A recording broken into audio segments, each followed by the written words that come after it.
Jangan lupa subscribe YouTube channel Metro TV News dan jangan lupa nyalakan notifikasinya. Presiden Joko Widodo mengajak seluruh pemangku kepentingan untuk menggunakan momentum krisis pandemi COVID-19 untuk mempercepat transformasi ekonomi nasional. Presiden Jokowi menyebut Indonesia harus mengubah ketergantungan ekonomi dari sektor konsumsi ke sektor produksi. Presiden Joko Widodo menekankan pentingnya sinergi antara para pemangku kepentingan dalam melakukan transformasi struktural ekonomi nasional, khususnya untuk mendorong percepatan pemulihan ekonomi akibat pandemi COVID-19. Dalam pembukaan Kongres Ikatan Sarjana Ekonomi Indonesia hari Selasa, Presiden Jokowi mengatakan sinergi merupakan kunci dalam percepatan pemulihan ekonomi. Presiden juga berharap para akademisi, khususnya yang tergabung dalam ISEI, untuk memberikan gagasan segar dalam memperkuat proses pemulihan ekonomi nasional. Saya ingin menekankan lagi bahwa dalam percepatan transformasi ekonomi, sinergi menjadi kunci. Sinergi sangat dibutuhkan karena skala persoalan yang luas dan kompleks.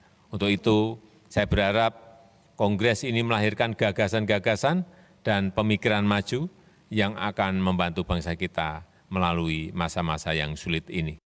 Presiden juga meminta agar berbagai pihak menggunakan momentum krisis ekonomi akibat pandemi COVID-19 untuk mempercepat transformasi struktural ekonomi dan mengubah ketergantungan ekonomi dari sektor konsumsi menjadi sektor produksi. Reformasi sektor industri telah dilakukan dengan hilirisasi komoditas nikel yang akan diolah menjadi komoditas jadi bernilai tambah, yakni baterai litium.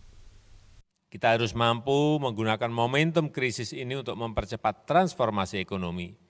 Kita harus mampu mengubah ketergantungan pertumbuhan ekonomi dari sektor konsumsi, kita transformasikan ke sektor produksi. Semua komoditas yang ada kita dorong untuk hilirisasi, untuk industrialisasi. Misalnya nikel yang dalam 3 atau 4 tahun akan berubah menjadi barang jadi. Litium baterai, baterai listrik, baterai mobil listrik.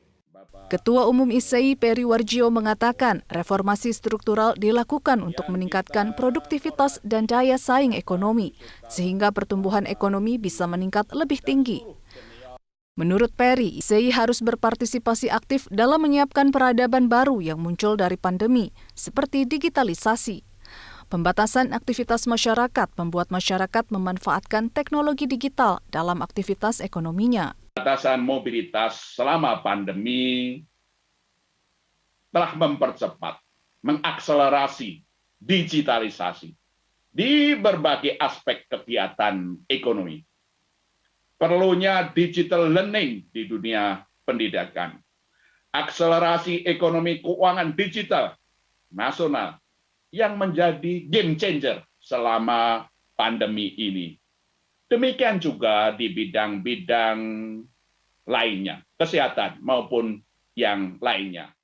Selain itu, perlu juga percepatan inklusi keuangan ekonomi keuangan pada UMKM dan sektor pertanian melalui klasterisasi, kewirausahaan, dan akses pembiayaan serta transformasi ekonomi hijau.